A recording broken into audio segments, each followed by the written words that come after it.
Christchurch Muslim leaders say that bringing family members over to support victims of the mosque attacks is crucial to helping this community here heal. Now, immigration has issued more than 200 visas to date. That's to victims of the terror attacks and their families. 19 visas have been granted to families directly affected by the attacks, and 191 visas have been issued to families who are travelling here to support victims. Here's Indira Stewart and Simon Rogers with their story. Civil engineer Sami Adib and his wife Sana Mulayunis had flown in from Dubai the day before the March 15th attacks to visit his children. He was shot in the lower back and shoulder while protecting his son in the Al Noor Mosque. The 54-year-old spent days in intensive care and is still in hospital, but is looking forward to being discharged. I told my kids I have a jacuzzi, and I told them to make it because it needs 2 days.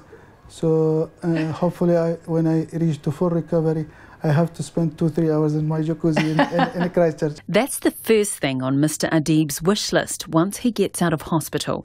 But his most pressing desire in the wake of the attacks is to stay in New Zealand with his family. He wants to seek residency. Christchurch will be my home, and home is sweet home, regardless what happened here in 15th of March. It's amazing that you feel that way despite what happened.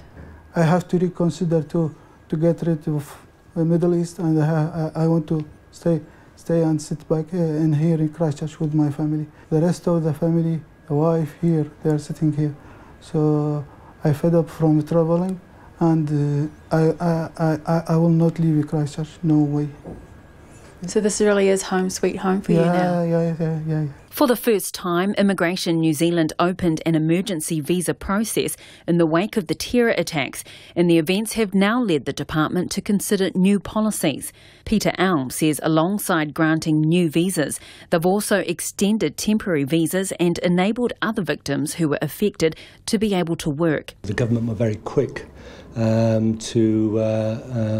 to adopt the humanitarian approach to the response, and so we took the lead from the Prime Minister and from the Minister of Immigration, and that enabled us to kind of adjust our processes to be able to facilitate that humanitarian response to the family. He says given the unprecedented nature of the attacks, it's been a refining process for immigration to address some of the complex needs around visas and residency for many of those affected.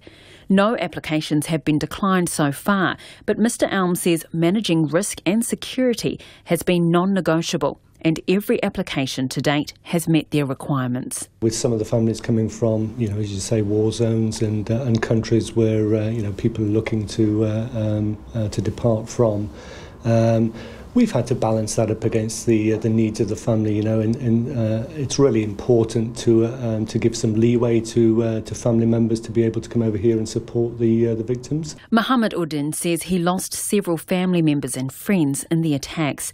He's among many from the Muslim community who say bringing family members together is important to help victims to heal and recover. We need someone who loves her, who cares us.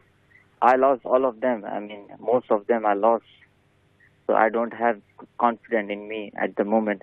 I don't have emotional support. Mr. Elm says immigration will look to extend temporary visas on a case-by-case basis, and the government is also considering residence options. My overarching message to the Muslim community here in Christchurch, and to victims and their families in particular, is immigration is here to support you.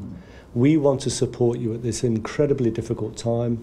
We want to take the anxiety that immigration creates out of the equation so that you can get on and grieve and put your lives back together. A life that Sami Adib now hopes can be spent with his children in New Zealand. Mo te hotaka o te atapone, ko Indira Stewart aho.